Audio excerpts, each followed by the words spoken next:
Red Edition, welcome. Let me start with a light joke, okay? Because then we get into the serious stuff and we get depressed. So happy up now, and at the end of it, when you're really good and depressed, watch the show a second time and stop right after the joke. You got all that? Here it comes. The owner of a golf course in Georgia. He was very confused about paying an invoice one day, so he decided to ask his secretary for some mathematical help. He called her into his office and says, "Y'all graduated from the University of Georgia, and I need some help. If I was to give you $20,000 minus 14%, how much would you take off?" She thought for just a moment. She said, "Everything but my earrings." Okay, now we're going to get into some serious stuff, and here it is. The Prime Minister of Canada recently said this: social media companies, you will be fine. Basically, he said, if you don't say what I tell you to say. That's it, more or less. This thing is unbelievable. If you continue to spread disinformation, who determines that? What is disinformation? Oh boy, the government now also will unveil soon a list of medias deemed reliable under a multi-million-dollar subsidy program, okay? I won't be on the reliable list. Do you think?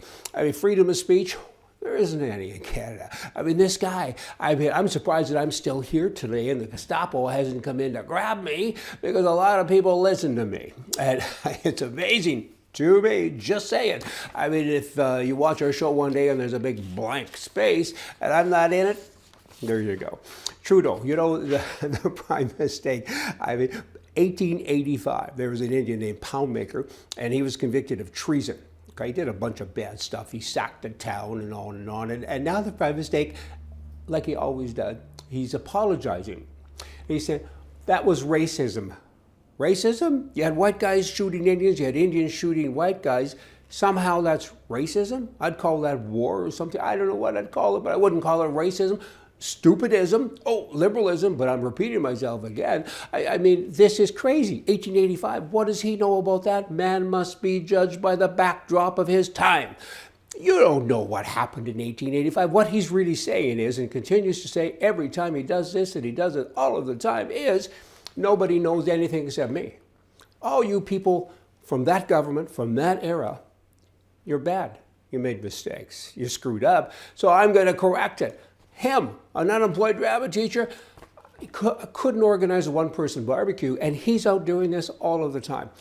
I am sorry. Yeah, I'm kind of sorry, too, that you're in charge of our country. It's hard to believe that you really are. 1885, get past it. Homosexuality. Here's an ad that was on, and a story. I'm not sure if it was a story or an ad. I think it was an ad well, it is an ad. Erectile dysfunction, don't suffer in silence.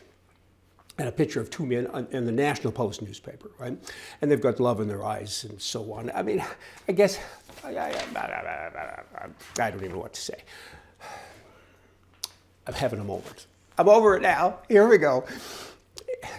I got lots I'd like to say on that. Fill in the blanks. Do you like that? What would you like to change about that? It's legal, so what you say? What if your kids? It's a national newspaper in a country. An Ontario MPP, they call them different, a member of their legislative association, recently introduced a bill banning protests and legislation as the Speaker deems such protests to be hateful. It has passed first and second reading. There's no definition or means of determining what constitutes hate. This guy is out of Trudeau's book, right? More or less, because hate is how I determine it at the moment. You know, like I hate, I don't know, I hate sauerkraut. So that's bad, I guess. I was going to say I hate liberals. Should I say that? I don't like them much. They're kind of dumb as ducks, just saying. Okay, in Kelowna, British Columbia, probably in terms of colors, it's probably 95% white. And recently there was a picture on their local news station that said, "Buy Girl Guide cookies." It's a picture of 4 girl guys, nice kids, and one of them was white. Not very representative of the place, and stuff like that always interests me, because every commercial you see on TV has people in it. If you do see a white person, they're mixed with somebody else of a different color. Is that in the playbook of the Liberal playbook, and why is it there? I mean, white folk, I didn't know we were so bad.